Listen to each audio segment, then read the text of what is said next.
En este caso hablamos con Cristina Capdevila. Ella es la persona que organizó una iniciativa muy interesante y muy bonita durante el confinamiento que se llamó Batas Solidarias. Cristina, ¿qué tal? ¿Cómo estás? Hola, fenomenal. Muy bien, gracias, Pablo. Bueno, pregunta obligada. ¿Qué es Batas Solidarias? ¿Cómo surge? ¿Dónde surge? Patas Solidarias, somos un grupo, Solidarias Madrid, porque luego surgieron otros grupos.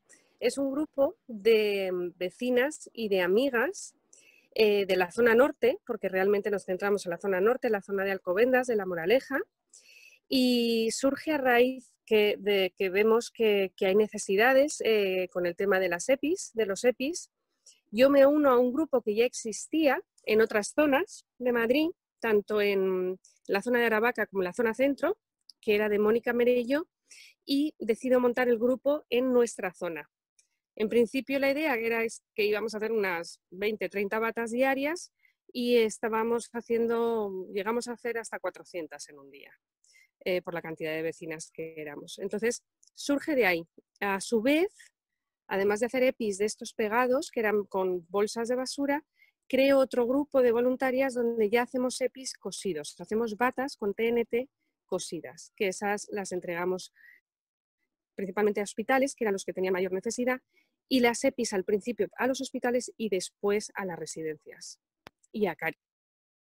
Y esto lo empezáis a trabajar desde el minuto uno del estado de alarma, unos días después, unas semanas después. Una vez nos confinan, yo estoy 15 días en casa, yo vivo con mis padres y con mis hijas en casa y los primeros 15 días decido, bueno, ver si alguno estamos infectado y no tomo ninguna decisión.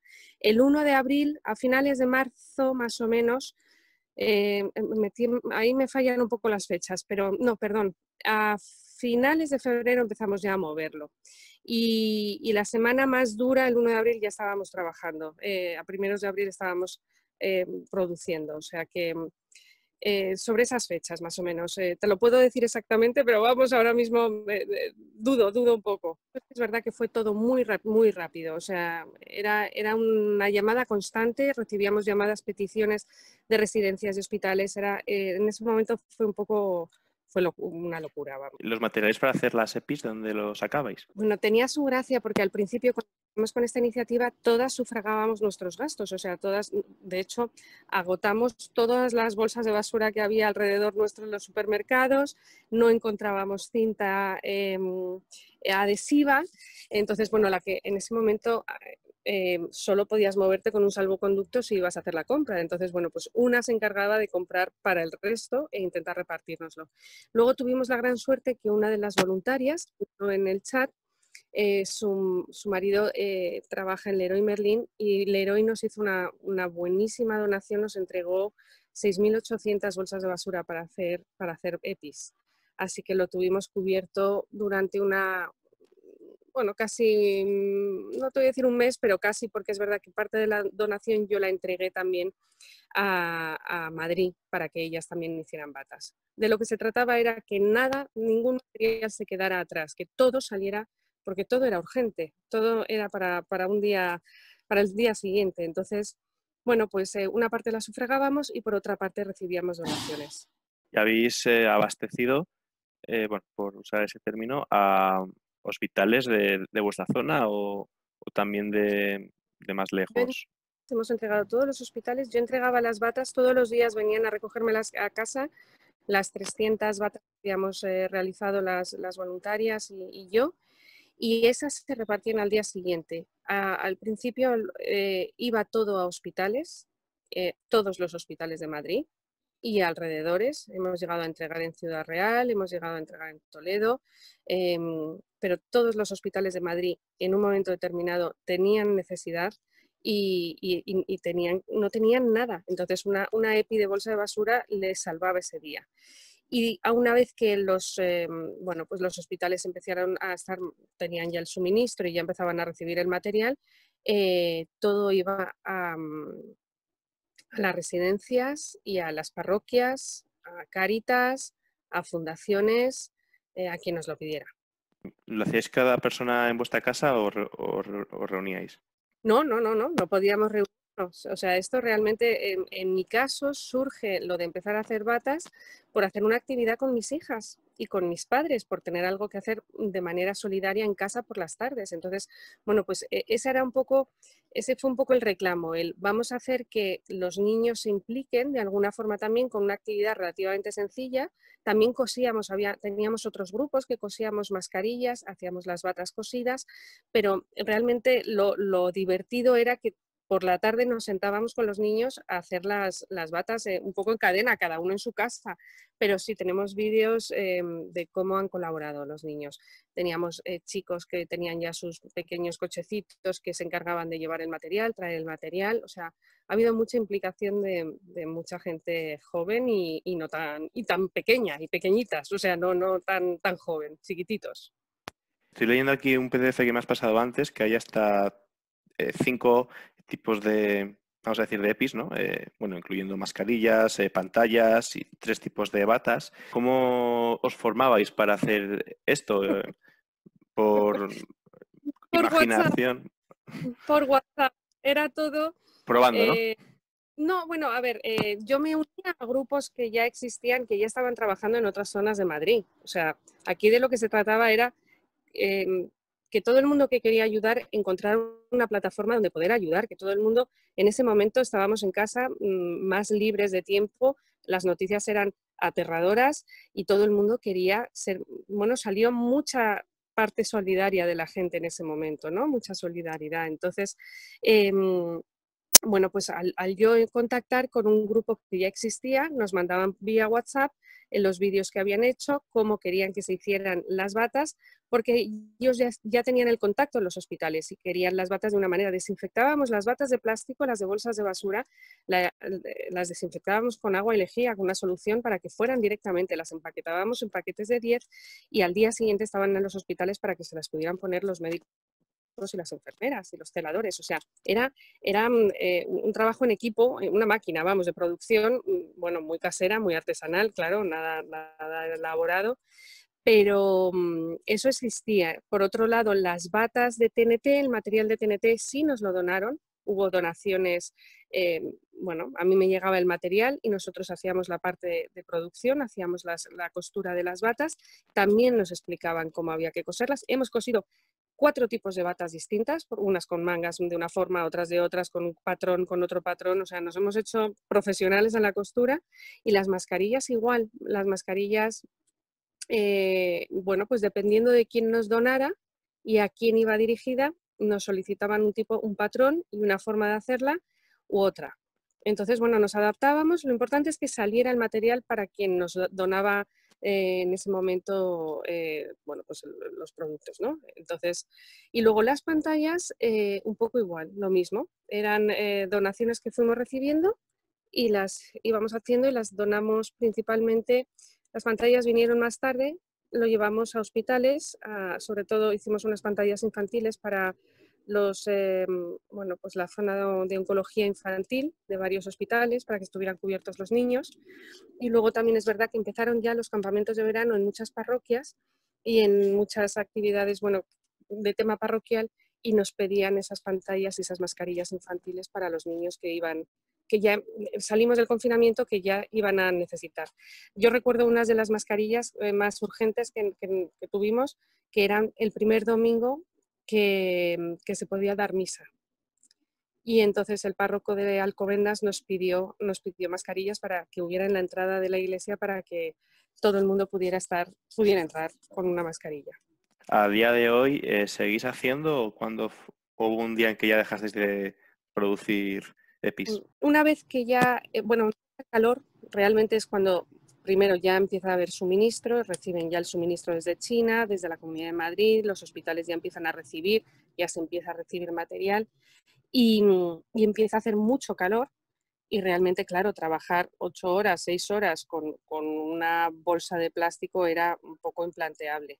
Las batas de TNT las hemos tenido durante más tiempo, las hemos estado haciendo durante más tiempo, pero sí es verdad que en el momento que empezamos a ver que ya no había esa demanda, decidimos ir parando un poco. Es verdad que una vez que nos desconfinaron, bueno, pues la mayoría éramos amas de casa, éramos madres realmente con hijos, con trabajo, con bastantes ocupaciones. Entonces uno vuelve a retomar su vida y te apetece seguir colaborando, pero no con la misma intensidad porque no tienes el tiempo, claro. Pero realmente paramos una vez que ya no teníamos esa demanda, yo ya no recibía tantas llamadas. Nadie lo quiere ni lo desea, pero si nos volviésemos a ver en una situación de confinamiento, ¿de alguna manera estáis planeando trabajar en una futura situación a corto o medio plazo? De hecho, quedaron pendientes por entregar unas batas EPIs que están guardadas por si hay de hecho nos lo recomendaron tanto residencias como hospitales, guardarlo por si hace falta para un futuro no muy lejano. Mascarillas también las tenemos guardadas y los contactos los seguimos teniendo. O sea, todo el mundo está dispuesto a volver a colaborar si hace falta, por supuesto. Sí, sí. Dios quiera que no, ¿eh? Esperemos que no haga falta, pero bueno, sí. Muy bien, Cristina, pues muchas gracias. La verdad es que es muy interesante tener el testimonio de una persona dentro de las redes vecinales, que siempre, dentro de los procesos históricos, es muy interesante de tener en cuenta. Y nada, muchas gracias por la labor que habéis hecho y que vaya todo lo mejor posible. Gracias a ti por el interés y por, bueno, la difusión, que siempre es muy agradable. Gracias. Hablamos en este caso con Conrado Jiménez, el presidente y fundador de la Fundación Madrina. Conrado, ¿qué tal? ¿Cómo estáis? Hola, muchas gracias Pedro y a todos los oyentes. Encantado de estar con vosotros. Bueno, Conrado, se te puede ver en muchas entrevistas en internet explicando el trabajo que hacéis en la Fundación Madrina. Querría tenerlo aquí también. ¿En qué consistía el trabajo vuestro antes del confinamiento? ¿Cómo era vuestra rutina? Pues muchas gracias por la diferencia de entrevistarme. Aquí quien hace grande la fundación son nuestras madres y los bebés, que es lo tesoro que hay, ¿no? Hace poco estaba diciendo que realmente deberíamos ser un reserva de la biosfera, porque tenemos el tesoro más preciado, que son miles y miles de niños y de madres en peligro de extinción, porque son vulnerables y no hay nadie que les ayude, ¿no? Pues es un poco lo que nos dedicamos. El proyecto este surge hace 20 años. Yo, bueno, soy biólogo molecular, trabajé en el Centro de Biología Molecular de Madrid, aunque luego me dediqué al mundo financiero. Y a raíz de un accidente que tuve, pues dije, bueno, pues tengo que llenar mi vida de algo que no sea solo dinero, mundo bancario. Entonces, pues al final me dediqué, bueno, pues la vida y Dios me permitió pues enfocar un poco mi vida hacia los más vulnerables, la empresa más importante que tiene un país, que es la familia, ¿no? Y justo las madres con niños a cargo, ¿no? En fin, a través de una serie de vicisitudes, pues desde hace 20 años, nunca había montado una fundación, no sabía ni lo que era, y empecé solo, pensando que si era de Dios el proyecto y tenía viabilidad, pues ya gente se uniría y saldríamos adelante, como así ha sido, año tras año, día tras día, con una entrega absolutamente pues total y a los más vulnerables, que son madres. La madre más joven que ha acogido y atendido es de 11 años, 12 años española, y bueno, pues se ha configurado a lo largo de estos 12 años, estos 20 años, pues un paisaje humano y de recursos maravillosos, donde tenemos un call center que atiende antes de la pandemia, 30.000 llamadas y mails de emergencia al año. Durante la pandemia hemos atendido cerca de 100.000 llamadas telefónicas, a veces 15 llamadas al minuto, de situaciones de emergencia, situaciones vulnerables, situaciones incluso de presuicidios, de madres que no sabían qué hacer, gestantes, con pánico, situaciones de calle, situaciones de vulnerabilidad. Antes de la pandemia atendíamos a 400 madres al mes que eran derivadas de servicios sociales, Cáritas, Cruz Roja. Según los propios servicios sociales y el Ayuntamiento de Madrid, con el que hemos colaborado durante la pandemia, pues atendíamos en ese momento, nosotros no lo sabíamos, cerca del 70% de todos los casos de vulnerabilidad en Madrid, de vulnerabilidad de madres y niños. El resto se repartía al resto de instituciones, incluso grandes. Y durante la pandemia hemos llegado a atender el 90%, es decir, que en un momento determinado, es decir, nosotros lo único que hicimos fue no cerrar.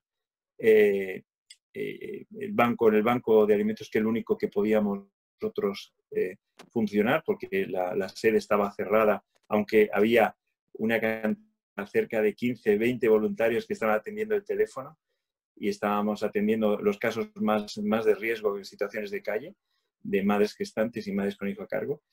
Y durante la pandemia, pues lo único que hicimos fue mantener el banco, que ya digo, antes atendía cerca de 400 madres, que nos parecía mucho, y según los estudios que hacía el ayuntamiento y la comunidad, eran muchos, cerca del 70%, pero resulta que eso se ha disparado durante la pandemia y ahora tenemos 3.500 casos al día, dando comida y alimentación. Cerca de 7 toneladas al día salen de la fundación, 400 casos al día de familias vulnerables, con madres con niños, con colas interminables donde se alargan kilómetros y incluso salir en los medios de comunicación. Nosotros no sabíamos, ¿no?, que éramos casi los únicos que en ese momento estábamos atendiendo, porque decidimos, como locos de amor a Dios, que es lo que nos quitó el miedo, pues atender a familias, a esas madres que nos llamaban enloquecidas diciendo que no tenían que llevar a sus hijos ningún alimento, ¿no? Y sobre todo madres gestantes que necesitaban alimentación y que no tenían, ¿no?, porque no tenían dinero de ir al Carrefour y ir al supermercado, ¿no? Eso nos hizo coger y embarcarnos en la aventura, llamando, teníamos los medios adecuados, llamando a voluntarios, e hizo que 400 voluntarios juntaran. Y que eso permitió que diéramos, repartíamos alimentos y material de higiene de bebé, porque el Banco del Bebé, que fue lo primero que nació en la Fundación hace 20 años, es lo que da, sobre todo alimentación, atiende el riesgo sanitario de madres gestantes, que luego comentaré también cómo lo hemos atendido, pero también el riesgo alimentario de niños, que es un riesgo muy evidente, muy importante, y de higiene de bebé. Damos leche, pañales, cereales, que es un tema que nadie atiende, ¿no? Entonces, eran colas kilométricas y eso permitió que el ayuntamiento, que en ese momento dentro de la comunidad no tenía instituciones donde asirse para poder repartir esa gravedad de riesgo alimentario y riesgo sanitario, pues que pudiéramos, nos abrieron los centros de servicios sociales y con los voluntarios de Fundación Madrina poder repartir esos menús, esas comidas y junto con, actualmente también está acudiendo la Policía Municipal para recoger alimentos día sí, día no, y con el SAMUR Social, donde les damos también leche, damos pañales, sobre todo, los bienes vienen pues para repartir a esas familias que están en situación de calle y necesitan, todos los niños necesitan esa alimentación y esos pañales, ¿no? Entonces, la verdad es que ha sido milagroso porque para nosotros, yo siempre me he considerado pequeño en comparación con otras ONGs, pero es verdad que en un momento determinado, al principio de todo, y ahora en el verano, que cierran muchas instituciones, pues se convirtió, esos 60 metros cuadrados que tenemos del Banco del Bebé, se convirtió en el corazón de Madrid para dar alimentación, higiene de bebé. Y en las colas, que era el único momento donde podías intervenir los casos de riesgo con trabajadores sociales, con voluntarios, en las mesas que poníamos, pues podíamos atender a cantidad de madres gestantes que no tenían ecografías porque los centros de salud eran todo COVID y no se atendía. De hecho, nosotros tenemos pisos y residencias de acogida donde cerca de 30 40 madres por hijo a cargo, y alguna de ellas incluso tuvo peligro de nacer el bebé en propia calle o incluso en los pisos, porque ya te digo, los hospitales estaban cerrados, era solo COVID y los centros de salud no hacían ecografías. Entonces, pudimos hacer 300 ecografías en esos meses, en 2 o 3 meses, que es muchísimo, y analíticas, que eso permitió salvar a cantidad de madres y niños en esa época de pandemia, cuando en ningún momento, en ningún sitio se podía atender, ¿no? O sea, el riesgo sanitario de madres gestantes, y gracias a eso, pues hay 300, podemos decir que 300 niños nacieron gracias a la Fundación en esta época de pandemia. Y la Administración, pues, en una colaboración muy estrecha, hemos podido pues colaborar en dar alimentación a través de los centros de servicios sociales, a cantidad de ONGs o asociaciones, igual que sean republicanas, que fueran del colectivo LGTB, que fueran de otro tipo de cariz, pues todas aquellas instituciones que nos pedían ayuda a SOS, cogíamos furgonetas, cogíamos voluntarios y íbamos ahí donde yo me emociono, donde nos pedían ayuda y ahí vamos. Y ahora también parroquias, Cáritas, comedores sociales. La verdad es que ha sido ha sido bellísimo la colaboración de todos, pero sobre todo de los auténticos héroes que han sido estos voluntarios que han permitido, con sus brazos y su generosidad y ese corazón tan grande, poder llegar a tanta necesidad determinado que casi hubiéramos podido colapsar, porque de 400 al mes a 3.500 al día es una cantidad que no se puede comprar. ¿Cuántos años tiene la Fundación Madrina? Pues mira, en el año 2000 nació, el 28 de diciembre del año 2000 nació, o sea que hace 20 años, iba a hacer 20 años. O sea, lo que habéis vivido en estos meses no lo habéis vivido en los últimos 20 años, ¿no? Como a nivel de movilizar, Pues a no. nivel de voluntarios. Ha habido, es verdad que yo de la banca, de la estrategia, del mercado de capitales, de la bolsa, y sí que veía que iba a haber mucho hambre, y entonces monté el banco porque efectivamente esa situación iba a desembocar o sea, y veía, pues, y de hecho han venido varias crisis, la 2008, anteriores también, 2017 también, pero nunca como esta situación. ¿Por qué?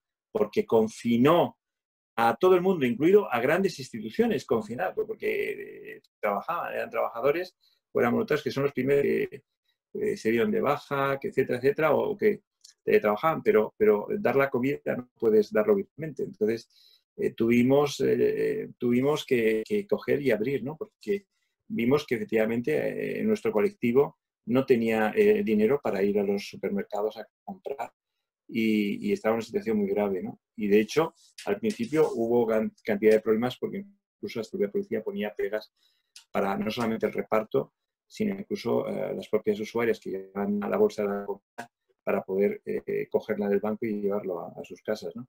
20 años llevamos, gracias a Dios, y yo creo que estaba la fundación pensada justo para una situación de este tipo. Entonces, lo único que hicimos fue no cerrar, y hubo muchas críticas de que por qué pedíamos en una situación de confinamiento voluntarios, y de hecho me acuerdo de los primeros voluntarios que vinieron, de una pareja ya mayor, donde ella es farmacéutica, él es abogado, trabaja en los juzgados letrado, trabaja en los juzgados de Madrid, de Plaza Castilla, y fueron los primeros voluntarios que venían sin mascarillas y nada, no sé dónde nos metemos, pero sé que tenemos que ayudar, y con miedo, pero con una generosidad enorme. Ahí luego se juntaron gente joven, gente de todo credo, de toda situación para ayudar, y gracias a eso conseguimos que cantidad de voluntarios incluso pudieran llevar la comida a casas donde había familias enteras con niños que tenían COVID o que había discapacitados o personas mayores y no podían salir. Gracias a eso se pudieron salvar, ¿no? Y eso permitió que empresas como Correos, voluntarios de Correos, más que empresas, voluntarios de Correos y voluntarios como Transfesa o Debesenker o otras muchas empresas colaborasen con la Fundación para poder llevar esa logística, y el propio ayuntamiento de gestión nos dio no solamente voluntarios, concejales que venían a repartir la comida, sino vehículos, y la caja mágica nos dieron para hacer la logística. Eso ha permitido que incluso familias enteras de Toledo, incluso fuera de Madrid, de Toledo, de Guadalajara, de Segovia, de otros sitios, pudiéramos llegar. Y ahora, hoy concretamente, igual que tú, he estado con Zoom, con varios, porque tenemos no solamente de España, sino de Latinoamérica, de Colombia, muchísimos casos, de Costa Rica, de República Dominicana, México, cantidad de madres jóvenes que no saben qué hacer. Una de ellas se estaba planteando incluso no seguir adelante con su embarazo por la situación de pánico. De hecho, ha aumentado esas situaciones en este momento, y gracias a los voluntarios que tenemos en Colombia y esta tecnología que estás utilizando conmigo, Pablo, pues permitir poder llegar a esa joven, madre muy joven que estaba totalmente desbordada, que me pedía llorando, por favor, ayúdenme, y no te preocupes, que desde aquí te vamos a brindar todo el cariño, el amor y el apoyo que puedas necesitar, ¿no?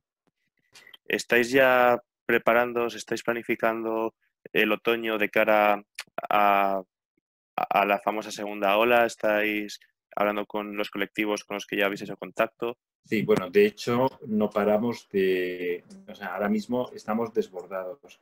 Está volviéndose otra vez las colas, o sea, después de que nosotros intervenimos, nos sentimos muy aliviados porque había instituciones, comedores sociales, la propia iglesia, Roja y demás, abrieron entonces y nos hemos sentido aliviados porque empezaron a atender todos los casos que estamos atendiendo, pues ahora vuelve otra, como en verano se ha cerrado y se prolonga muchísimo esta pandemia, pues ahora se está otra vez a ver las colas, estamos totalmente desbordados, estamos sin vacaciones, nunca hemos hecho vacaciones, nunca hemos hecho la por el verano, es decir, porque la gente sigue necesitando comer, alimentarse, sigue habiendo una ola, un tsunami enorme de situaciones de calle, de alojamiento, que estamos intentando solucionar a través de un proyecto muy bonito que ya tenemos de hace 10 años, que son los pueblos Madrina, poder llevar a estas familias que están en una situación muy grave a pueblos de los alrededores, incluso de otras provincias como Guadalajara, Almería,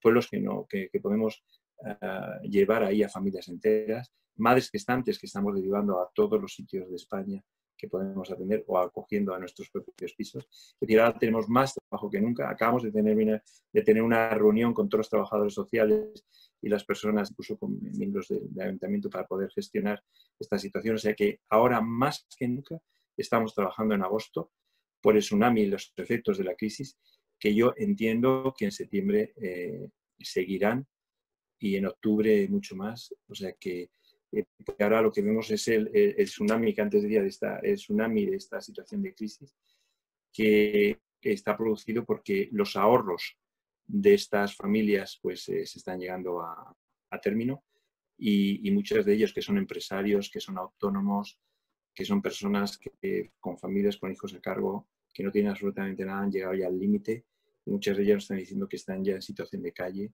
y estamos buscando ya soluciones para todas ellas porque nadie les da solución, ¿no? Entonces, pues estamos con este proyecto de Pueblos Madrina intentando gestionar esta situación con la buena voluntad de los trabajadores voluntarios y con psicólogos, porque hay situaciones, incluso hemos tenido algún suicidio, situaciones muy límite, que ponen el límite a las personas. Imaginaros cuando están en situación de precario más la pandemia, cómo ven el futuro, pues intentando ayudarles con todo nuestro corazón, pero también con el corazón de todos los voluntarios para poder seguir adelante y con la ayuda de donantes, de personas que nos ayudan para poder seguir ayudando a todas estas madres jóvenes, ya digo, la más joven 12 años, 11 años extranjera, pero muchas de ellas adolescentes, parejitas de 16, 17 años, familias que han sido arquitectos, que son arquitectos con hijos a cargo, empresarios de la construcción,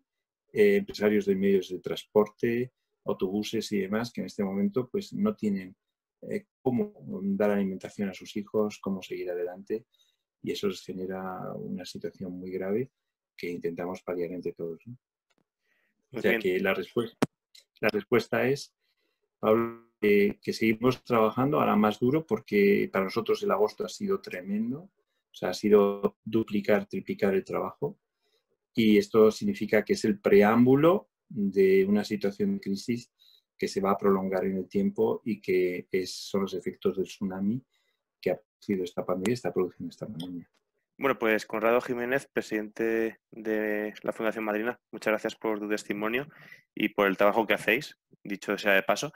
Y de verdad, mucho ánimo y mucha fuerza para lo que venga. A vosotros, yo creo que ya que tenéis una revista histórica, es una situación histórica que ojalá no la puedan vivir nuestros hijos y nietos.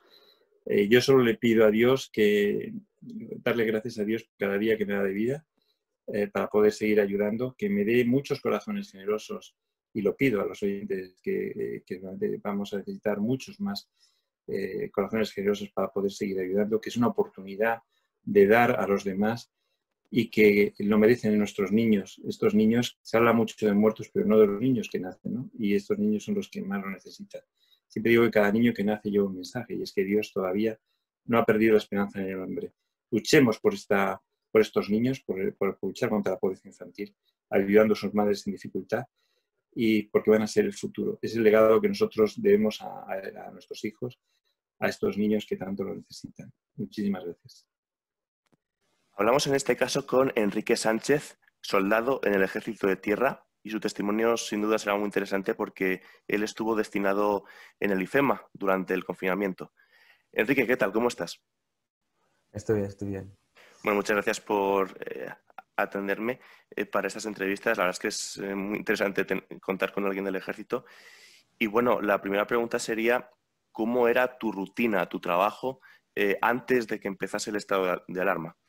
Simplemente me levantaba temprano, como todos los soldados en todas las bases, y la primera hora, 2 horas, gimnasia. Después desayunábamos y se nos daban instrucciones teóricas o prácticas en el campo, dependiendo de la ocasión.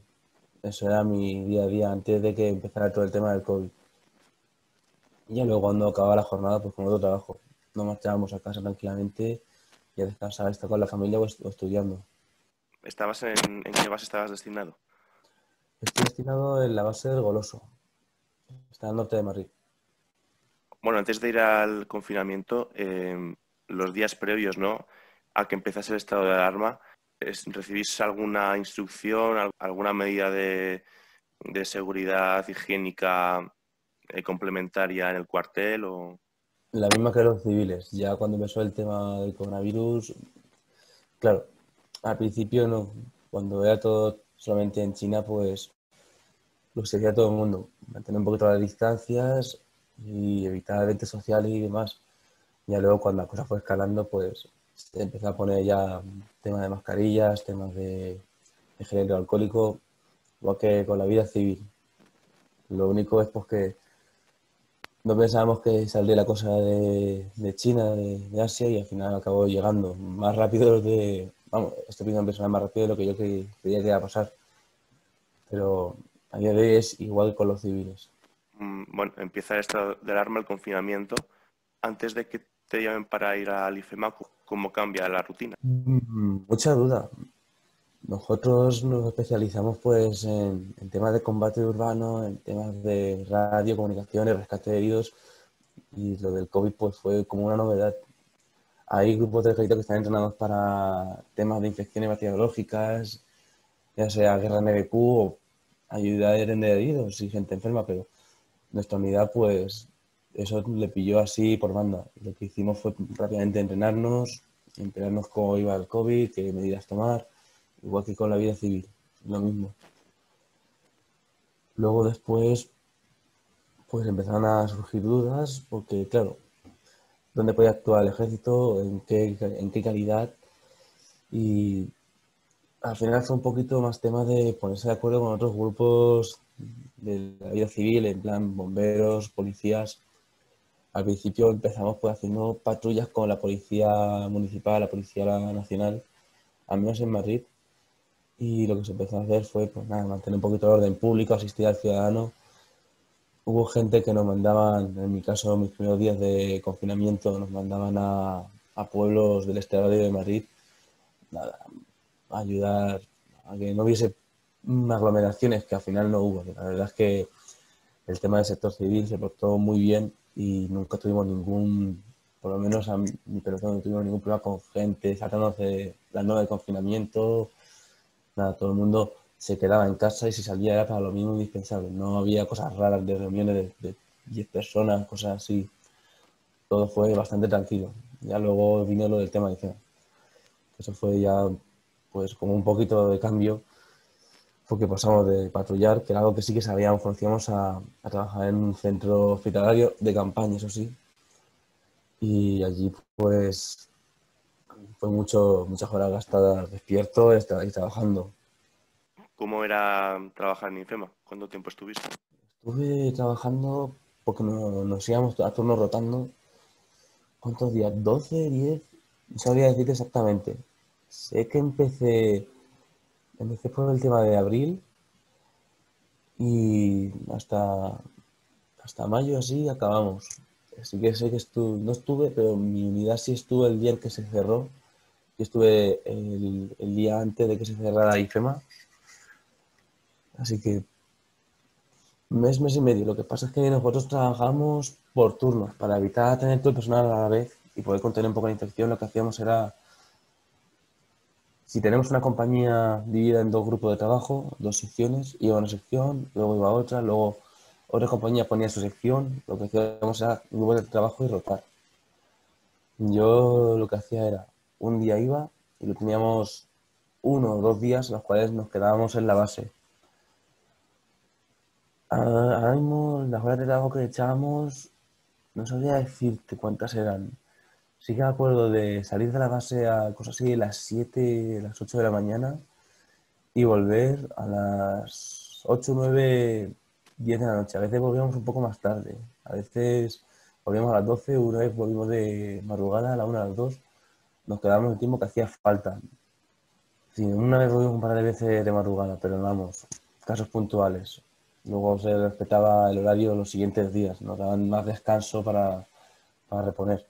El día a día, como si tenéis contacto con, bueno, supongo que sí, con los sanitarios, con los... Pues a ver, en IFEMA principalmente trabajábamos por cuenta propia.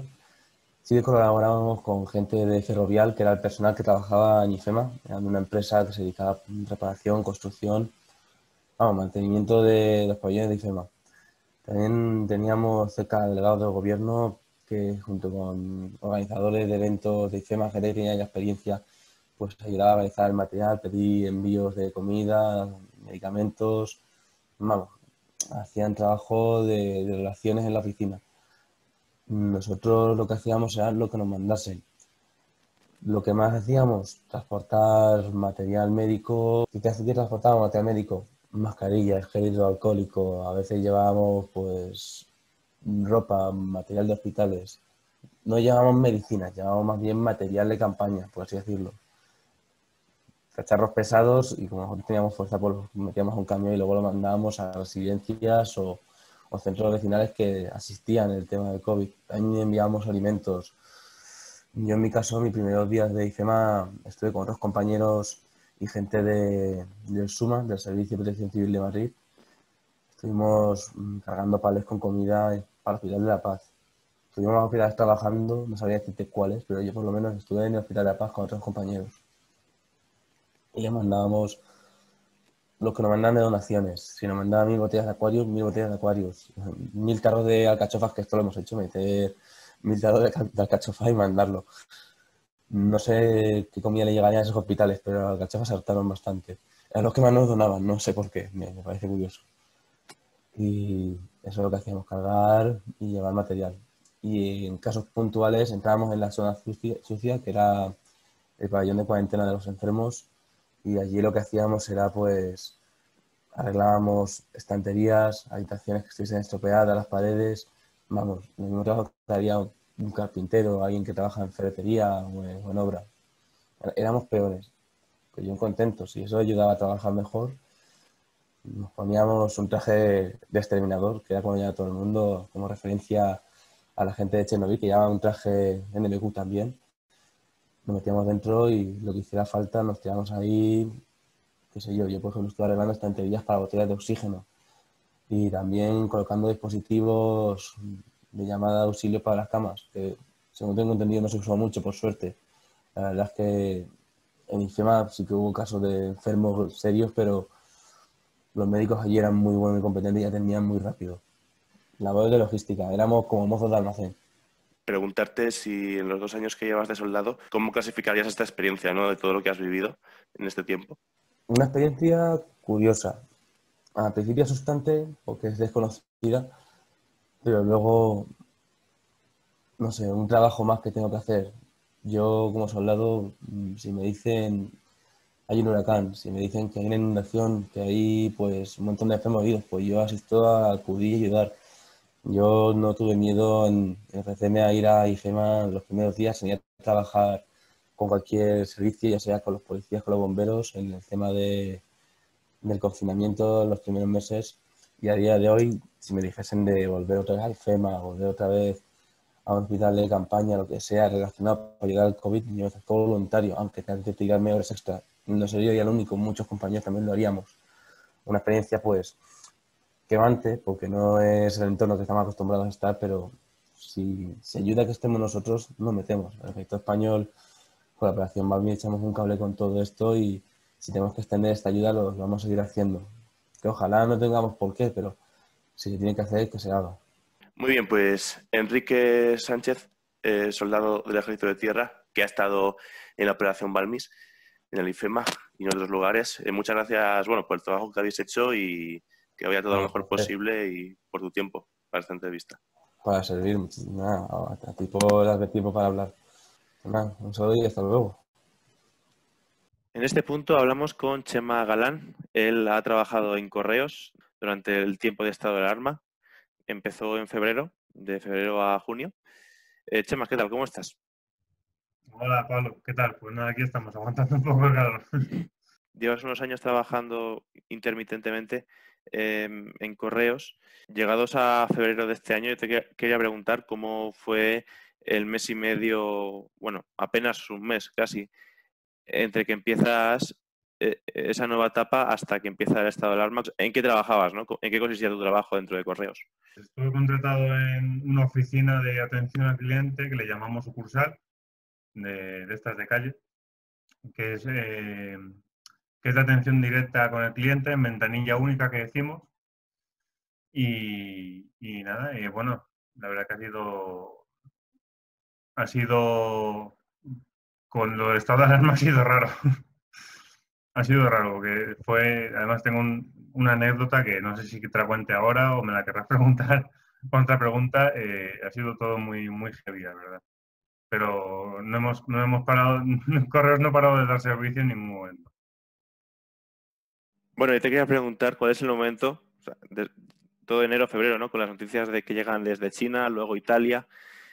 ¿Cuál es el momento en que dices como que ya me va a afectar, ¿no?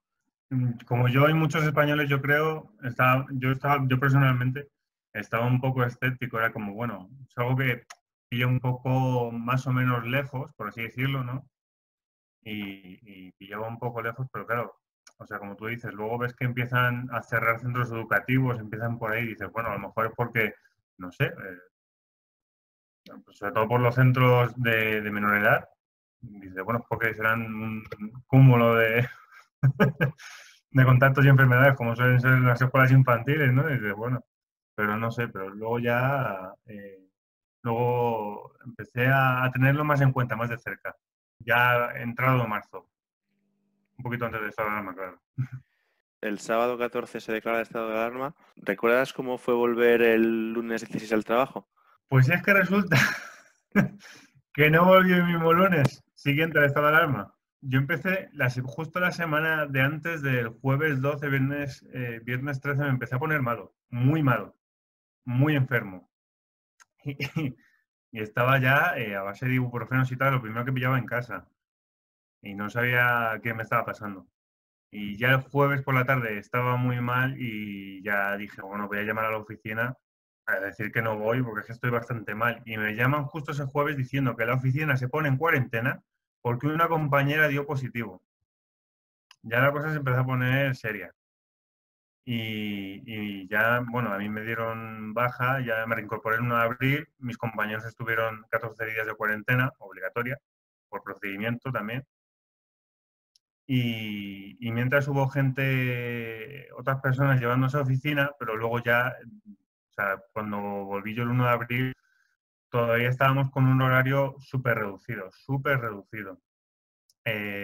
Pasamos de atender de lunes a viernes 12 horas seguidas abiertas a atender de lunes a viernes 3 horas por la mañana solo. ¿Cómo cambió en todo? Entiendo que con muchas medidas de seguridad, de distancia y de higiene, pero luego el trabajo, la logística, ¿cómo cambió? Pues obviamente todo con mucha pulcritud, con mucha prudencia.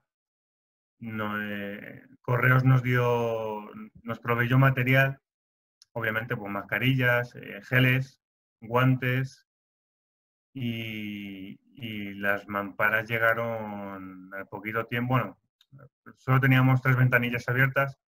No íbamos todos los días porque nos juntamos los turnos de mañana y de tarde y la directora de la oficina nos iba poniendo cuadrantes, nos íbamos turnando los días y eso.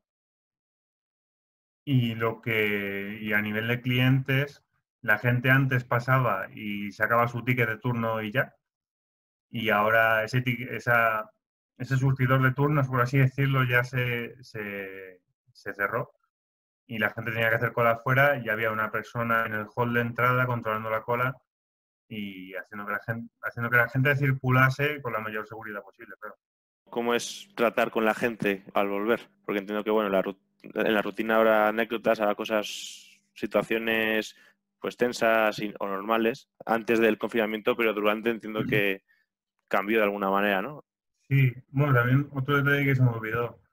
Correos limitó mucho sus servicios, o sea, solo ofrecían lo que se llamaba, lo que entraba dentro del servicio postal universal, cosas muy limitadas. Carta ordinaria, certificada y poco más.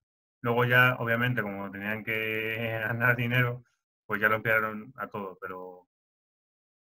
Y a nivel, y con los clientes, pues bien, normalmente, por lo general, un gran porcentaje de la gente era bastante respetuosa. Se hacía difícil, porque con las mascarillas y las mamparas no se podía oír muy bien muchas veces, pero bueno, la mayoría bastante respetuosa. Anécdota, un hombre que era un estúpido, con perdón, porque el tío odiaba llevar mascarilla, como la mayoría nos ha pasado, pero bueno, hay que llevarla. Y el tío entraba y es que se negaba a ponerse la mascarilla. Le decíamos, por favor, póngase la mascarilla.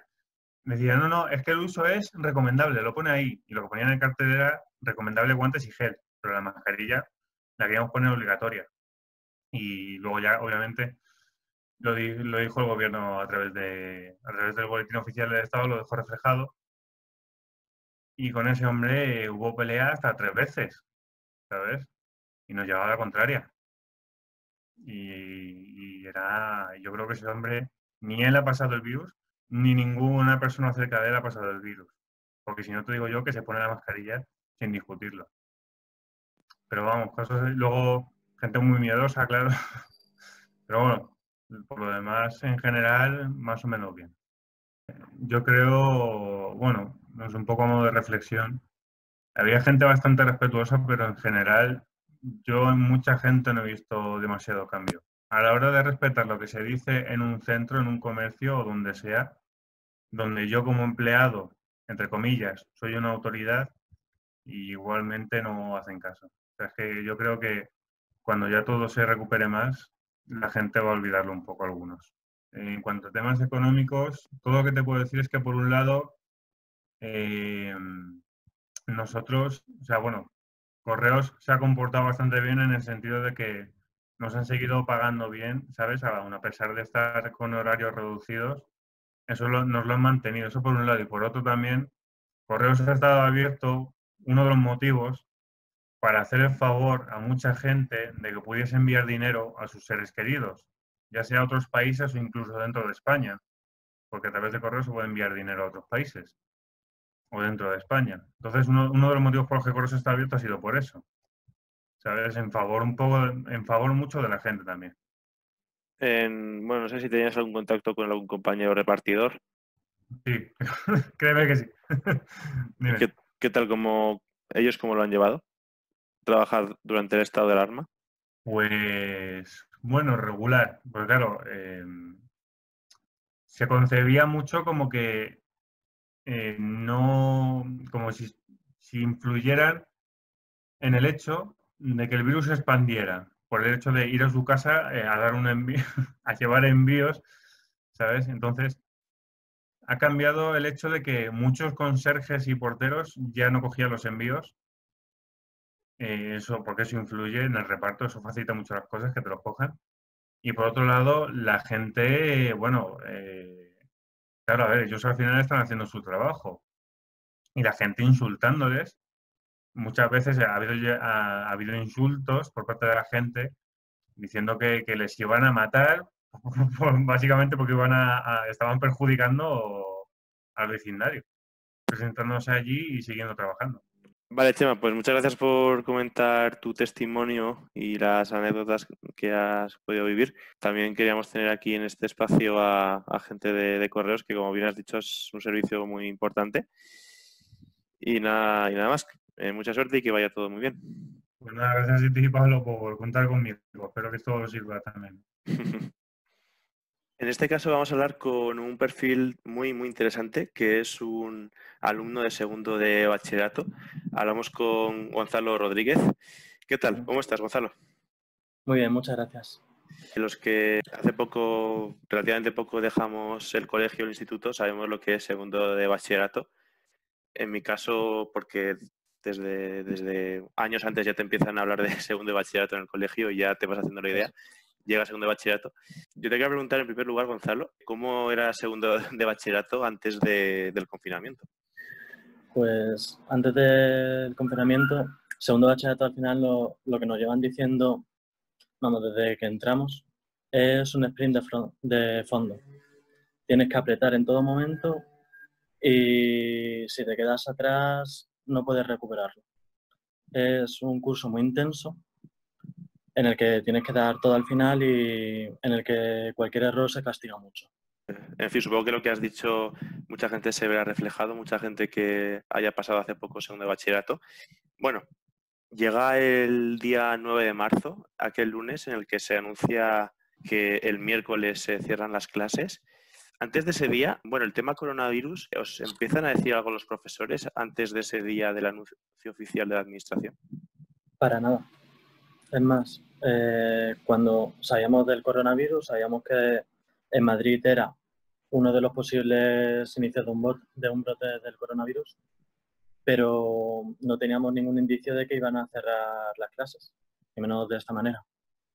Además, ese mismo, el 9 de marzo en este caso, cuando se avisa de que se van a cerrar las clases, nuestra primera reacción es un enfado, al decir que es una exageración lo del coronavirus, pensando que vamos a perder 2 semanas en un inicio. Y luego, fíjate tú. Recuerdo que en Twitter fueron trending topic los de 2003, selectividad, segundo de No, bachillerato. 2002. Bueno, eso, 2002, selectividad, segundo de bachillerato. Bueno, esto se anuncia por la tarde-noche, a eso de las 6 de la tarde. Así, en los grupos de WhatsApp con los compañeros. Bueno, tu madre es profesora precisamente también de segundo de bachillerato. En esa tarde del 9 de marzo, ¿cómo lo vives? A mí me pilló saliendo de entrenar en este caso. Estábamos ya terminando y estirando y nos dijeron, oye, que el miércoles ya no hay clase. Y fue un poco como, vaya, fue una sorpresa para todos. Y esa tarde abrí el grupo de WhatsApp y ya se habían enterado hace un par de horas mis compañeros. Y la verdad es que había 500 mensajes, creo recordar, o una barbaridad así. Y era una mayor sensación de preocupación de decir, vamos a perder estas 2 semanas y de no saber cómo vamos a recuperar el temario, ya que en segundo bachillerato el temario, al ser tan denso y en un tiempo que realmente nosotros terminamos a principios de mayo, pues no sabíamos cómo nos iba a dar tiempo a dar todo el temario.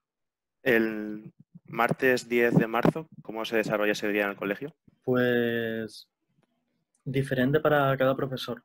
O sea, nuestras primeras horas, creo que recordar, fueron de Historia de España. Fueron clases normales de decir, bueno, yo doy el temario que tengo previsto para hoy y ya cuando volvamos seguimos con el temario.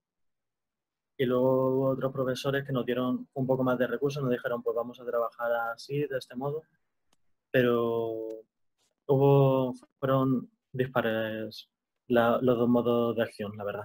Y ya el miércoles no vais a clase, ¿verdad? No, el miércoles no vamos a clase. ¿En qué momento se empieza a organizar las clases por Zoom, por videoconferencia? ¿En qué momento os empiezan a llegar instrucciones?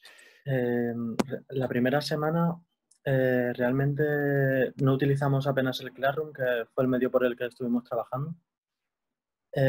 Y estuvimos entregando trabajos, un par de comentarios de texto directamente al correo. No llegamos a utilizar todavía el Classroom. O sea, fueron más la siguiente semana, incluso la otra. Bueno, pasan las 2 semanas. ¿Cómo se desarrolla todo después? Pues ya fueron bastantes dudas, la verdad.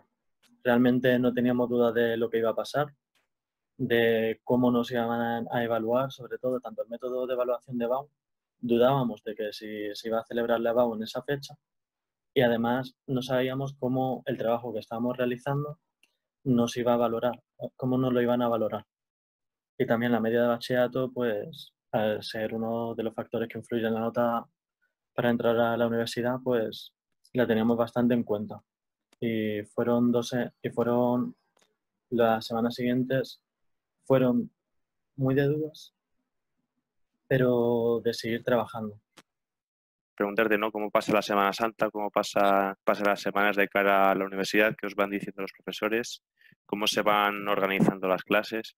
Semana Santa la verdad es que fueron días bastante parecidos. No hubo vacaciones en este caso, pero sí es verdad que los siguientes días, e incluso ya cuando se iba acercando la fecha de BAU, un temario en el que al principio iba enfocado más al aprender la teoría, que hiciéramos más resúmenes, se enfocó mucho más a la práctica, al repaso de la primera y la segunda evaluación y al tener un poco, al recomendarnos más el practicar exámenes y el volver a coger un lápiz, quieras que no, que a mucha gente se le había olvidado, que ¿no? Cuando llegábamos a EBAU había gente que no tenía ni idea de cómo escribir.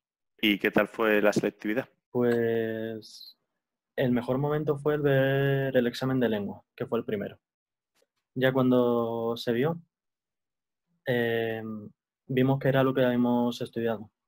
Ciertamente, los temarios nos podíamos quitar bastante del temario completo y había gente que jugó con eso y pudo estudiar mucho menos y mucho más a fondo ese temario. Así que le resultó bastante mejor para hacer el examen. Y cuando vimos el examen fue básicamente hacerlo y saber que no lo sabíamos. Claro, porque en lengua yo recuerdo que lo que se aprendía de análisis sintáctico, por ejemplo, bueno, es lo que ya sabías de primero o de cuarto de la ESO, ¿no? Y Sí. durante todo el curso era pues profundizar y reforzarlo, ¿no? Por ejemplo. O sea, que entiendo que en lengua y en otras asignaturas se han preguntado cuestiones que se hayan dado hasta marzo, ¿no? Desde septiembre hasta marzo. Sí, el único problema fueron los temas de literatura, en este caso que dimos hasta el siglo XX, bueno, hasta mediados del siglo XX, donde ya los temas de posguerra los teníamos menos machacados, por así decirlo, pero los demás los llevamos bastante bien y siempre preguntaron como uno anterior a la guerra civil y otro posterior. Así que a muchos les ayudó eso. Además, a la realización global de BAU, la verdad, el único examen que realmente fue un inconveniente fue el de inglés, para sorpresa. Fue el único examen que realmente tuvimos un problema. ¿Por qué? Más por la hora. Es más, ya llevábamos, quieras que no, un examen. Se llevaba ya estudiando y quieras que no, hasta julio. Y vamos, la acabo de celebrarse en julio. Había gente que estaba dormida después de realizar el de historia y el de lengua. Sí, eso nos pasa a nosotros también, que se podía hacer al día siguiente porque ya eran optativas. Claro, pero este año historia y filosofía han sido obligatorias las dos, ¿puede ser? No, historia de España ha sido la obligatoria. Filosofía era optativa. Y en historia también, ¿no? O sea, las cosas que se han preguntado eran especialmente de lo dado hasta marzo. No, han mantenido el modelo, vamos, han hecho 2 modelos de exámenes y siempre te preguntaban como un tema largo, un comentario de texto, y el tema largo era o del siglo XIX o del siglo XX. Y luego en el comentario de fuente era una fuente del siglo XIX o del siglo XX. Así que realmente estudiabas un siglo si querías. ¿Qué tal el ambiente a la hora de hacer los exámenes en las universidades? Personalmente, yo lo mejor que hice fue separarme bastante del grupo. O sea, hubo un momento en el que yo me senté, estaba con mi botella de agua, bebía agua, me olvidaba, repasaba un par de cosas y ya me sentaba hasta que hiciéramos el examen. Pero es verdad que en el tono general de la clase y de la gente que estaba realizando el examen, había muchos nervios, muchas personas que estaban teniendo vamos, no un ataque de calor en este caso como tal, ni un ataque de nervios, pero sí que estaba nerviosa, que no sabía cómo reaccionar y que con la mascarilla pues al final te acostumbrabas, pero había gente que pues no ayudaba el llevar una mascarilla encima, la verdad. Yo recuerdo, ¿no? que los que vigilaban mis exámenes pues estaban, o sea, hacían algún chascarrillo, alguna cosa para rebajar la tensión antes de empezar los exámenes. ¿Qué tal eso, por ejemplo?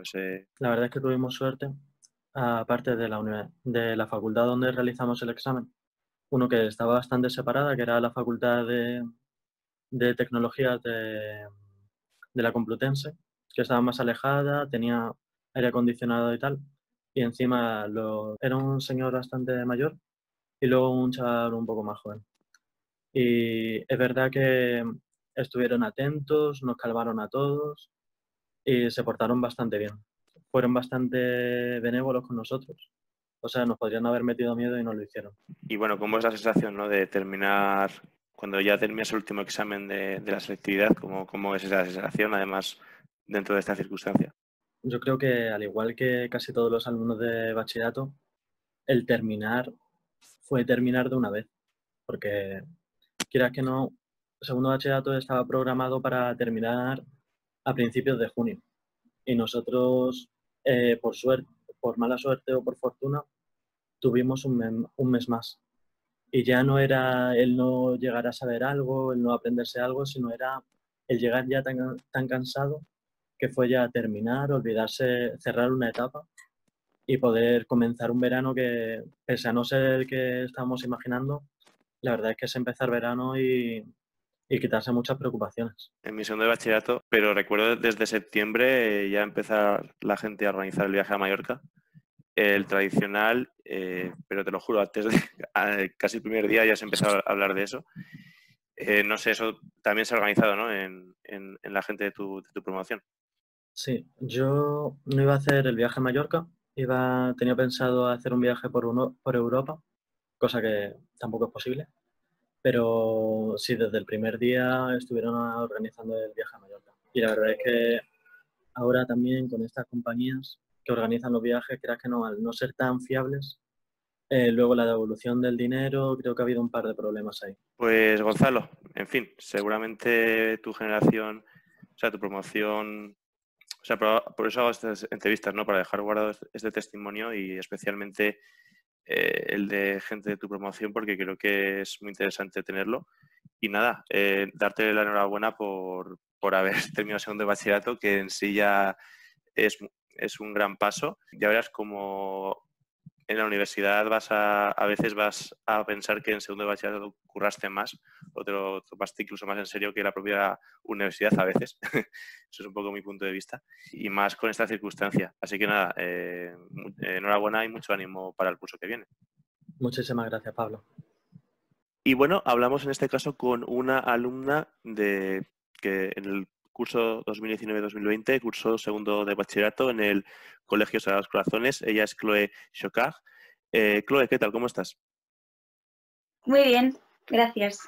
Como le dije a tu compañero Gonzalo, me interesa mucho tener vuestro testimonio dentro de este proyecto. Y bueno, cuéntame para empezar cómo iba el curso antes del confinamiento, cómo fue el primer trimestre, cómo era estar en segundo de bachillerato. Pues bueno, fue un cambio bastante grande de primero a segundo, porque bueno, el curso ya de por sí tiene 2 meses menos por lo menos y había que hacerlo todo mucho más rápido. Lo bueno, pues que habíamos hecho ya, o sea, nos quedaban solo 2 meses de curso, lo habíamos hecho ya casi todo, entonces bueno, mucho mejor que los que entran ahora en segundo, que los pobres pues van a tener que empezar así y la verdad que no sé cómo lo van a hacer. Pero bueno, tuvimos suerte en ese sentido porque nos quedaba ya muy poco curso y íbamos bastante bien. Quería preguntarte cómo vives a nivel particular en el colegio, cómo vivís el día 9 de marzo, aunque bueno, es el día que la Comunidad de Madrid anuncia que se cierra toda la educación, aunque es por la tarde. ¿Cómo es ese lunes, el grupo de WhatsApp de clase? ¿Cómo reaccionáis? Pues fue, o sea, no nos lo creíamos, o sea, fue muy raro. Fuimos a clase como si nada, los profes estuvieron reunidos casi todo el día, así que fue un poco un descontrol. Y nada, es que nos decían que no sabían, es que les pilló igual de sorpresa que a nosotros y no sabían absolutamente nada de lo que iba a pasar. Y nada, fue ahí un poco un día raro y nos dijeron, es que no nos podemos decir mucho y os lo iremos diciendo estos días por el correo. Es que no sabían nada. estoy entrevistando también a profesores y todos decían que en principio eran 2 semanas, ¿no? Se esperaban que fuesen solamente 2 semanas. Claro. ¿Cómo son esas 2 semanas? Pues bueno, a ver, ya dependía un poco de la responsabilidad de cada uno, porque algunos se lo tomaron en plan, bueno, en 2 semanas un poco de descanso, que llevamos sin parar pues 6 o 7 meses, ya no sé cuántos eran. Venga, descansamos un poco y hasta que nos digan qué hacer, pero bueno, a la vez decíamos, es que si paramos, luego retomarlo va a ser bastante duro, con lo poco que queda, mejor seguimos. Y pues nada, la verdad que no hicimos mucho, o sea, hasta que empezamos a recibir tareas, nos fuimos organizando, venga, nos quedan 2 meses de acabar el curso y bueno, es que nos organizamos solos, la verdad. O sea, dependió de cada uno si se le da bien organizarse, si no, fue un poco difícil, pero al final yo creo que salió bastante bien. Claro, porque los temarios los teníais ya, sabíais lo que iba a entrar. Bueno, es que tampoco sabíamos. Primero si iba a haber EBAU, porque algunos profes tenían claro que no iba a haber, otros que sí. Luego no sabíamos si iba a ser más tarde, que al final sí, o si se iba a mantener la fecha, o si iban a entrar todos los contenidos, o si iban a reducir, es que no se sabía nada. Entonces, pues fuimos ahí poco a poco a ver si nos daban noticias. Bueno, entiendo que tú eres de las que te empiezas a organizar por tu cuenta. Hasta que Sí. empiezan a mandar las tareas, ¿cómo te organizas? ¿Las asignaturas, los contenidos? ¿Cómo lo haces? Pues lo que hice fue más o menos, a ver, como quedaba solo, yo que sé, a lo mejor 1 o 2 temas por asignatura por dar, pues dije, pues empiezo por el principio, voy repasando lo de septiembre y no sé, porque es que si me lo dejaba todo para el mes de mayo, junio, no nos iba a dar tiempo. Y lo hice así un poco despacio, porque bueno, es que estábamos en marzo, nos quedaba bastante tiempo todavía, así que dije, bueno, no me voy a matar a estudiar todavía, pero fui empezando poco a poco. Em, bueno, los profesores bueno, entiendo que utilizan la herramienta de Classroom, ¿no? Para explicar los contenidos. ¿Qué tal es adaptarse a dar clase de esa manera, a recibir la clase? Pues es que no tengo ninguna queja, o sea, lo hicieron súper, súper bien.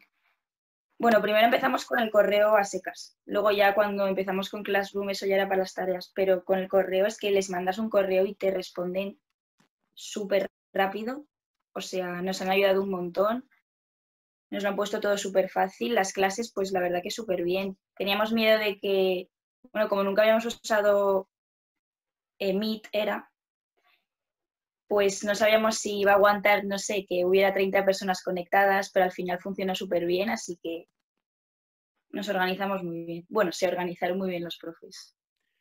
¿Y empezasteis con las clases de esta forma antes de Semana Santa o ya después de Semana Santa? Antes, yo creo. Sí, sí, antes. Ujú. Bueno, el tema exámenes, no de selectividad, cómo ha sido hacer los exámenes en este formato? Pues es que, a ver, todos los coles con los que hablábamos de alrededor y de amigos que teníamos han tenido exámenes, lo que son los globales finales.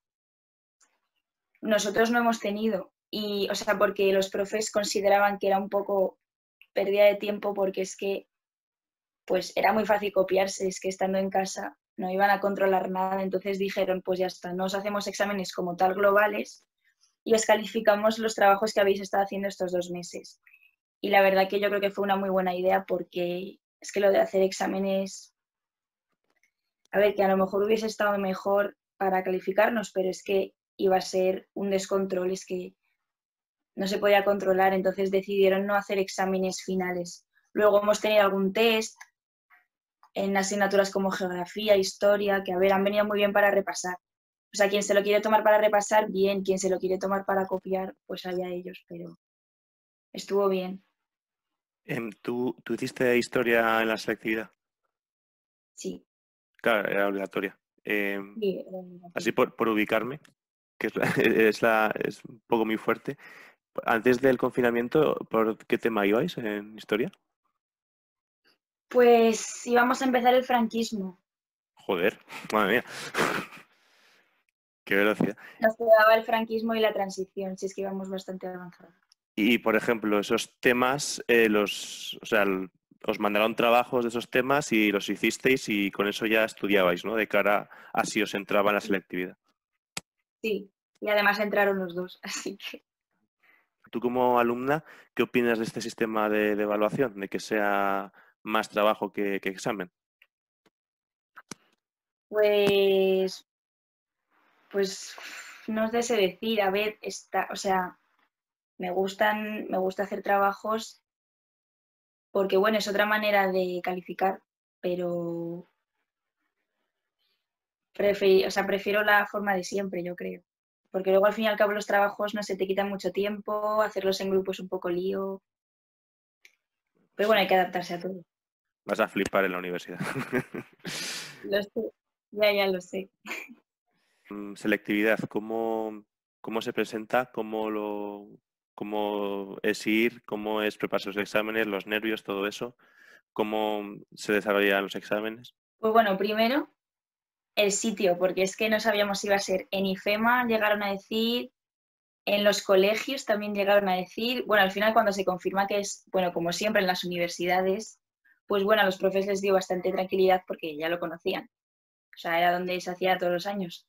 Y pues nos tocó el campus de informática a todos los de mi cole y estamos todos en la misma clase.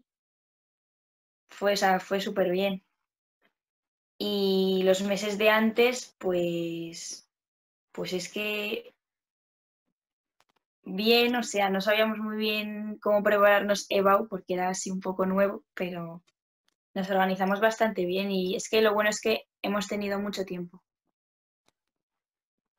O sea, hemos tenido más tiempo que otros años porque hemos tenido casi un mes más para prepararnos, así que en ese sentido hemos tenido suerte. Joder, pero ir por el franquismo en marzo, eso es muy top, ¿eh? Eso es muy top. No se lo he preguntado a Gonzalo porque se me olvidó, pero quería preguntarte por la graduación. Que además vi que fue una videograduación. Sí. ¿Y cómo fue esa experiencia? Que también es Bueno, importante. hicimos una despedida que se conectaron todos los profes y todo el curso y pues hablaron los delegados. Pero a ver, nos han dicho que la graduación como tal, o sea, de la graduación que se hace siempre, la vamos a tener, no sabemos cuándo, pero nos han prometido que la vamos a tener en septiembre o en octubre, a ver si es verdad, o sea, a ver si se puede, porque nos gustaría mucho a todos. Porque, a ver, la videollamada fue cortita, no sé, no hablamos mucho tampoco, pero nos dijeron que sí, que la vamos a tener. ¿Cómo se presenta el curso? ¿Qué indicaciones estáis recibiendo? Pues, bueno, tenemos ya la fecha de cuándo empezamos, que por lo menos eso los coles ni lo tienen, o sea que... Y bueno, yo empiezo el 16 de septiembre y de 4 días que tengo clase a la semana nos han dicho que en el primer cuatrimestre 2 van a ser online y 2 van a ser presenciales. Y que ya en el segundo cuatrimestre, si se puede, será todo presencial, pero no lo saben tampoco. Bueno, ¿alguna cosa más que quieras compartir sobre la experiencia de sacarse segundo de bachillerato y la selectividad en esta situación? Pues lo que he dicho al principio, que es que nosotros hemos tenido mucha suerte comparados con los que vienen ahora. Es que, ya te digo, teníamos el 80% del curso hecho. Ellos van a empezar de cero así. Así que, pues suerte para ellos. A ver, que seguro que se les da muy bien porque es que los profes ayudan mucho. Pero bueno, va a ser difícil. Pues Chloe, muchas gracias por tu testimonio, por tu tiempo. En fin, enhorabuena por haber sacado adelante el curso y haber conseguido entrar en la carrera que querías y que vaya todo lo mejor posible. Gracias. Hasta luego. Llegados a este punto, vamos a hablar con una persona del mundo de las artes, con una cantante, bailarina y actriz como es Marta Adona. Marta, ¿qué tal? ¿Cómo estás? Hola, muy bien. ¿Y tú? Muy bien. La verdad es que es un pequeño paréntesis dentro de esta ronda de entrevistas, pero no menos importante porque has estado metida en todo el tema del boom artístico de Instagram y mucha gente, la verdad es que lo siguió casi para distraerse o evadirse, ¿no? Dentro de la situación del confinamiento. Bueno, Marta, antes del confinamiento, antes de que empezase todo esto, ¿cómo era tu rutina de artista? ¿Cómo era tu trabajo? Qué buena pregunta esa. Pues, a ver, yo por ejemplo, como estoy en las 3 ramas, digamos, por ejemplo, como bailarina, solo doy pues clases de baile. Alguna vez me presento a algún casting de bailarina, pero hace tiempo que dejé de hacerlo porque no me motiva esa parte. Pero me encanta bailar, entonces pues doy clases de baile. Por ejemplo, en la parte de actriz, pues siempre estás pues mandando castings, ves un poco lo que vayas queriendo y sobre todo en lo que más me enfoco es en cantar. Lo que siempre digo es que al final soy cantante de orquesta y entonces durante el invierno siempre estamos ensayando para preparar todo el repertorio pues desde marzo a octubre, noviembre.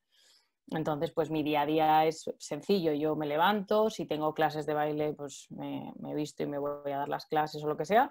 Y si no, pues siempre estoy aprovechando pues, a hacer vídeos, porque también creo vídeos en YouTube y tal. Entonces, pues eso, me gusta mucho hacer cosas, entonces siempre estoy con las agendas mirando, voy, hago tal.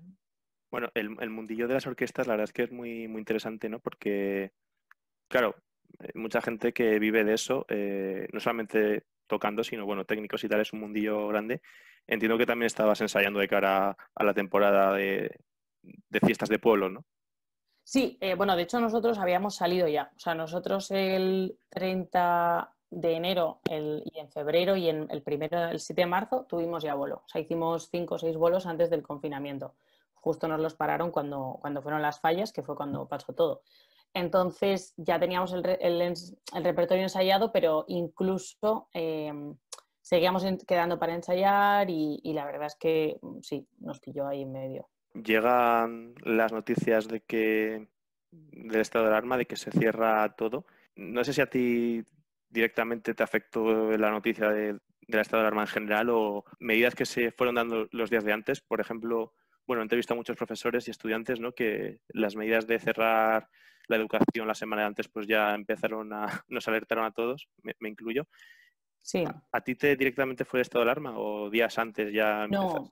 No, claro, yo soy profesora de teatro, de canto, de baile, entonces doy tanto en sitios con niños como en sitios de adultos, pero ya yo me acuerdo que empezaron a decir, bueno, pues igual se empiezan a cerrar las clases, tener cuidado. Yo me acuerdo además que yo justo tuve una infección en los riñones el día 10 de marzo y tuve que ir al médico y entonces me acuerdo además que fui al médico y me trataron, yo decía, ¿qué pasa? O sea, me acuerdo que era como, ¿sabes? Y todo el mundo como no toques nada, tal, y dije, hostia, esto es muy grave, o sea, esto empieza a ser grave. Y me acuerdo que yo ese día no fui a trabajar porque estaba, pues eso, estaba en el médico, y en la próxima clase que tenía era el día 13 o justo un día antes del confinamiento, y nos dijeron que no fuéramos, que eso se iba a cerrar. Así que nos pilló ahí de pleno. Bueno, antes de ir al tema de Instagram, ¿cómo ha sido trabajar durante el confinamiento? ¿Has trabajado con los alumnos? Sí, empezamos con clases online. O sea, yo creo que al final eso empezó todo el mundo con clases online. Lo que pasa es que, bueno, las clases donde yo estaba y las escuelas donde yo estaba decidieron que no estaban siendo prácticas, que pues, los niños, es que al final los niños, claro, como no es algo obligatorio, como ir al cole, que tienes que hacer exámenes, pues los niños cuando van a clase de canto o de baile o lo que sea, lo hacen porque quieren divertirse, evadirse y tal, ¿no? Entonces, pues decidieron que no. Estuvimos, pues yo creo que del 14 de marzo más estuvimos los 15 días hasta que de repente ya se empezaron a aplazar los plazos. Claro, porque al principio igual iban a ser 15 días. Pero cuando ya se vio todo eso, una de mis escuelas cerró, que cerró para siempre. Otra escuela mía nos dijo que ya nos veíamos en septiembre y eso. O sea que al final pues fue complicado. ¿Cómo surge, Marta, la idea del Me Quedo en Casa Orquesta Festival? A ver, principalmente, y aquí tengo que hacer un poco de reivindicación, que siempre hago, a la gente que trabajamos en orquestas, como has dicho, que no solo somos cantantes, músicos y demás, o sea, todo lo que hay detrás, ¿no? Pero siempre, o sea, como que no se nos mete en el saco de artistas, ¿vale? Es como, somos gente, pero no estamos ahí. Entonces yo empecé a ver que muchos artistas famosos o reconocidos hacían festivales, la gente empezó a moverse, porque claro, eso se veía que íbamos a estar tiempo y pues mucha gente tuvo ideas y entonces yo pensé, joder, pues vamos a dar un poco de visión a este mundo, a la parte de las orquestas, vamos a demostrar que podemos hacer directos cantando, bailando, lo que cada uno quiera, vamos a hacer nuestro propio festival. O sea, ¿sabes? De que la gente pudiera decir, porque claro, yo mando una solicitud a un festival en el que está gente muy reconocida y me van a decir hasta luego, no eres nadie.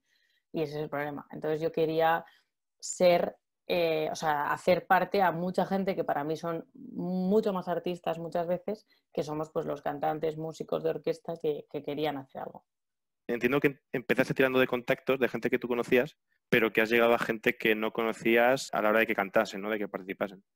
Sí, eso ha sido, yo creo, lo más bonito y lo mejor, y eso creo que no solo a nosotros, sino en general ha pasado mucho. Tanto gente que ha dado clases de otras cosas, como gente que ha abierto su casa, sus cuentas y ha hecho directos, ¿no? Ha regalado, mucha gente dice regalar el trabajo, y yo creo que no, o sea, no es regalar el trabajo. Yo creo que era una situación excepcional y la gente ha regalado sus conocimientos, porque yo escuché una vez una cosa que me encantó y es que si tú tienes conocimientos de algo y no los compartes, estás siendo egoísta. Pues yo pensé eso, dije, nosotros somos cantantes, músicos de orquesta, no podemos salir, de momento no vamos a salir, no sabemos ni si habrá gira ni si no habrá gira. ¿Por qué no juntarnos y conocer a gente, conocer otras orquestas, moverte un poco ahí? Y entonces eso, yo empecé, pues mandé mensajes, pues primero pues los amigos, orquestas conocidas y demás. Y a raíz de ahí empezamos a mandar solicitudes y fuimos abriendo, pues eso, contactando con mucha gente, siguiendo a gente del mundo para que se hiciera eco, pues muchas Instagrams de orquestas hicieron eco y la gente empezó a solicitar, pues me gustaría, y pues al final hicimos un grupo muy grande de gente. Hay gente que está desde el principio y seguimos en un grupo de WhatsApp y ahí seguimos, otra gente que estuvo y se fue, otra gente que apareció más tarde, pero al final hay gente de toda España, cantantes, músicos de toda España que se han juntado, han regalado esos minutos para que la gente les conociera e hicieran su arte y eso. Sí, esa es una crítica que se leía mucho, ¿no? Claro, están o estamos, ¿no? Según la persona que lo dijese, en parte estamos regalando nuestro trabajo, tal. Es una de las críticas. Y luego está una crítica que es que como que fue un boom, o sea, hasta Semana Santa, un boom de entrabas en tu Instagram y todo el mundo en directo haciendo cosas diferentes. Sí. Luego, según pasaban los meses, digamos que la calidad de las cosas bajaba, ¿no? Empezabas a ver gente que se grababa a sí mismo viendo la televisión, ¿no? Pues, bueno. Una de las críticas que se hace a todo este movimiento es que efectivamente fue un boom. O sea, como que no fue algo progresivo, sino de repente todo el mundo hacía su arte y pasado el tiempo se reducía un montón estos festivales, estas quedadas, ¿no? ¿Cómo lo ves? Pues mira, desde mi punto de vista, o sea, estoy de acuerdo un poco con eso, pero no creo que sea culpa, o sea, no es culpa ni responsabilidad. O sea, al final, yo creo que el confinamiento ha ayudado a mucha gente, en mi caso creo que a muchos artistas, a decir, oye, aparte de trabajar en esto, yo también puedo crear, puedo cantar lo que yo quiera y me puede ver gente, me puedo dar a conocer. Entonces, al principio todo el mundo, pues claro, estaba en sus casas y estábamos como ratones, digamos, en una jaula. Era como, ¿y qué hago? ¿Y qué hago? Y pues me voy a poner, hago directos, tal. Luego creo que las cosas fue pasando el tiempo y entonces la gente empezó a darle prioridad a otras cosas y bueno, se fue calmando el asunto. Luego ya la gente empezó a salir y ahí ya, olvídate, yo he intentado hacer 2 veces, decirles, venga chicos, vamos a hacer aunque sea, y al final son 4 personas las que te dicen que sí por tiempo o por lo que sea, porque mucha gente ha vuelto a trabajar o lo que sea. Entonces, claro, yo me doy cuenta de que, y yo siempre voy a decir, a mí el confinamiento me ha cambiado muchísimo y me parece algo que nos ha pasado muy, muy bonito a mucha gente, porque yo he tenido momentos de introspección, de verme a mí misma, de hacer un mogollón de cosas. Estaba sola en mi casa, pero como súper creativa, porque como no tenía, o sea, no había ni dinero ni tiempo, o sea, era todo, haz tú lo que puedas. Entonces, eso a mí, por ejemplo, me ha ayudado mucho. A otra gente, yo creo que al principio también, pero luego hubo mucha gente que le dio la neurosis y estuvo ahí loca, me tengo que salir, gente que se ponía muy nerviosa y bueno, pues cada uno lo ha llevado como lo ha llevado, que también. Entonces, pues lo que dices, claro, es cierto. O sea, al principio todo el mundo con ilusión y luego la gente iba como... Vamos, dirías que a pesar de estar 24/7 en casa, te ha faltado tiempo a hacer cosas. Correcto. No, eso ha sido así. O sea, de hecho, le comentaba con mi pareja porque ahora salimos mucho me refiero igual vamos al campo, volvemos, no sé qué, no sé cuánto, y le digo, joder, ahora no tengo tiempo, ese tiempo que tenía para mí, yo me hice paneles de, voy a hacer esto, voy a hacer lo otro, creé el canal, creé un acústico, o sea, como mogollón de ideas súper creativas, y de repente empiezas a salir, empiezas a quedar con gente, todo vuelve a la normalidad y dices, ya estoy otra vez en esta máquina de hacer cosas que no me hacen feliz. Y sí, yo tengo ahí una crisis existencial. ¿Tú has compuesto algo durante el tiempo del confinamiento? Sí, hemos hecho cosillas, sí. No las hemos sacado, pero sí. ¿Y tienes constancia de que gente del mundillo también ha aprovechado para componer música Sí. especialmente? Sí. ¿Le pondrías un nombre a la música compuesta, creada durante el confinamiento? ¿Como un género aparte o...? A ver, el problema es que muchos artistas, cuando tienen que componer, normalmente se van, o sea, yo alguna vez también que he visto a gente, se van a exilios, ellos mismos se quedan en sus casas, gente que va a escribir un libro se mete sus horas, o sea, como que cuando estás pensando en hacer una obra, sea de lo que sea, pintura, escultura, música, lo que sea, como que necesitas ese tiempo. Entonces yo creo que hay gente que, o sea, yo sé de compositores y artistas que lo han dicho, que han dicho que la cuarentena ha sido como, bueno, pues vale, que no podían salir igual a veces cuando salían, pero que muy parecido a lo que es su vida real, ¿no? Y otra gente que se pasa el día afuera.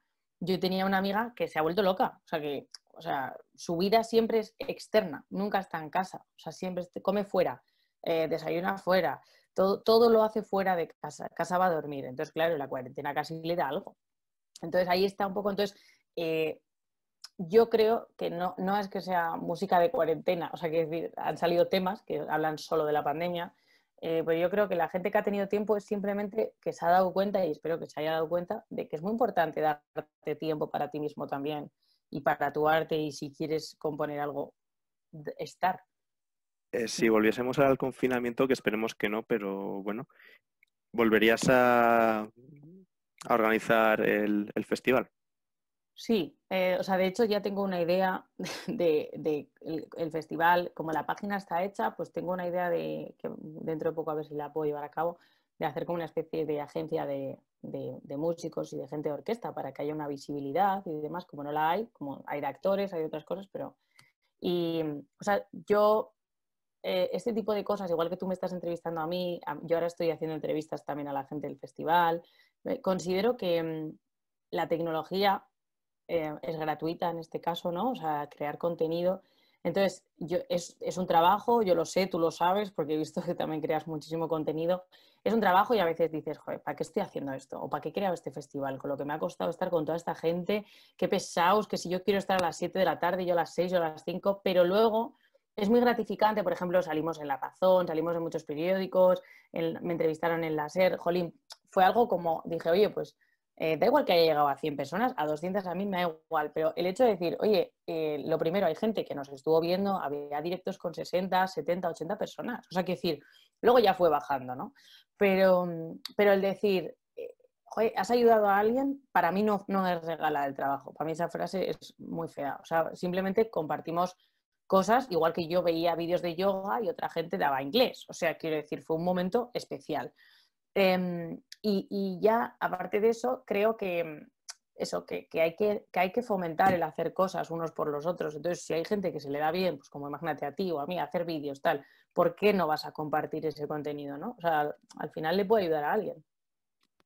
Sí, yo un poco, bueno, durante el confinamiento hice entrevistas a gente, bueno, politólogos, economistas, gente de derecho y tal, historiadores, un poco para analizar la situación.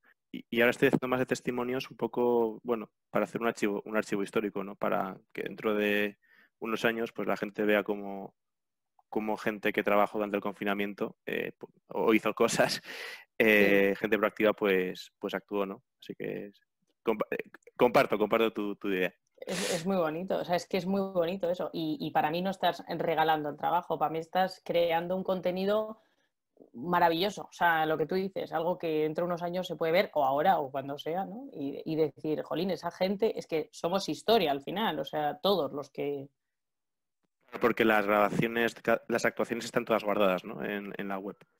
Las actuaciones, algunas les pedía yo, viendo esto que tú dices, dije, joder, podíamos guardar.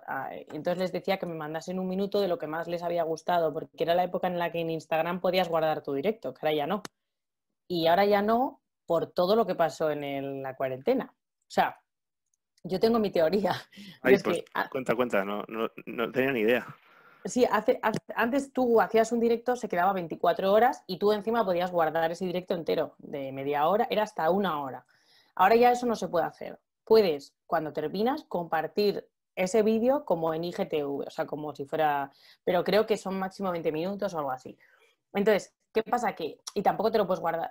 Bueno, igual guardar si no lo sé. Entonces yo creo que lo que pasó fue que Instagram se saturó. O sea, había un momento en el que medio mundo estaba haciendo directos. Entonces, claro, mantener durante 24 horas un contenido de 1 hora, por ejemplo, incluso yo creo que tiene algo que ver con que mucha gente regalase un poco lo que hablábamos de regalar o no regalar. Yo creo que dijeron los algoritmos, mira, quien quiera que lo tenga, pero ya no se guardan los directos 24 horas. Entonces, bueno, pues hay cosillas ahí, pero ahí están. Bueno, pues Marta Daunas, muchas gracias por tu tiempo, por tus reflexiones y que vaya todo lo mejor posible. Muchísimas gracias a ti.